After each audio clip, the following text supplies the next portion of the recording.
Le manga de Sakamoto Days entre officiellement dans sa phase finale et on en profite pour faire un petit point sur le Shonen Jump et vous expliquer pourquoi cela pourrait être inquiétant pour le magazine. C'est dans le 35e numéro du magazine que l'on apprend que le manga de Yuto Suzuki entrera dans sa bataille finale à partir de son 224e chapitre qui sortira la semaine prochaine. Une annonce pas si surprenante que ça pour un manga comptant déjà 22 tomes parus, sachant qu'au niveau de l'avancée de sa prépublication, le tome 25 est déjà en cours de production. Aussi, en admettant qu'il pourrait rester encore quelques mois, voire même une année à Yuto Suzuki pour conclure son histoire proprement, le manga pourrait donc toujours potentiellement atteindre le cap symbolique des 30 tomes. Lui qui avait été lancé dans le Jump numéro 51 de 2020, au final si on relativise un peu, il a fait son temps, c'est un bon bilan, et au final il aura marqué sa génération j'ai envie de dire. Au passage, pense à t'abonner si tu veux suivre l'actualité du Jump, le classement de la semaine sortira demain, et en plus une collaboration entre le Shonen Jump et Pokémon a été annoncée, c'est assez fou. Mais bref, pour revenir sur le sujet, en revanche, si on en profite pour faire un petit point sur l'état actuel du magazine, eh bien ce sont dorénavant 4 séries plus ou moins importantes qui se retrouvent actuellement dans leur phase finale. Si je n'inclus pas ici One Piece qui a encore de belles années devant lui,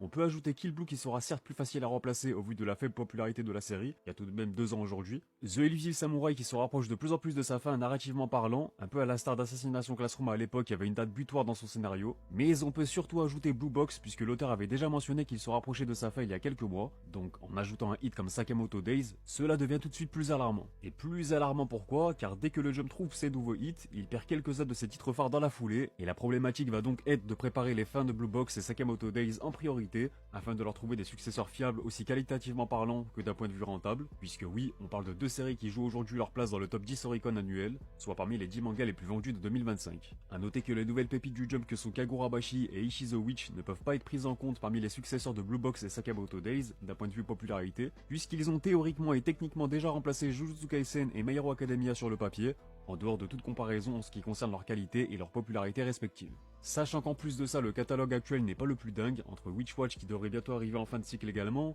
Imaten, Shinobi Undercover et Ultimate Exorcist Kyoshi ne peuvent dans l'état pas assurer cette relève, Akane Banashi, Mien Roboko et Nous Exorcist restent des séries viables, mais leur popularité est bien trop faible pour entrer dans la danse, et enfin pour compléter, il ne reste plus que des nouveautés trop récentes pour être jugées, même si on peut déjà s'attendre à quelques flops de ce côté-là, surtout en ce qui concerne OTR of the Flame et Nice Prison, vu les premiers retours. Et lui, on va pas s'en plaindre. Pour faire simple, les éditeurs du Jump doivent déjà travailler et tout mettre en œuvre afin de trouver des héritiers à la hauteur de Blue Box et Sakamoto Days, et ce, dès maintenant afin d'éviter de retomber dans une situation plus chaotique avec très peu de gros vendeurs dans son catalogue. Blue Box étant sur le papier le plus difficile à remplacer au vu des ventes dingues affichées par la licence depuis son adaptation animée, sachant que les rom-coms qui percent autant dans le Jump, eh ben il y en a très peu ces dernières années au final. Donc dites-moi ce que vous en pensez dans les commentaires et quelles nouveautés voyez-vous survivre et ainsi profiter de cette situation inquiétante.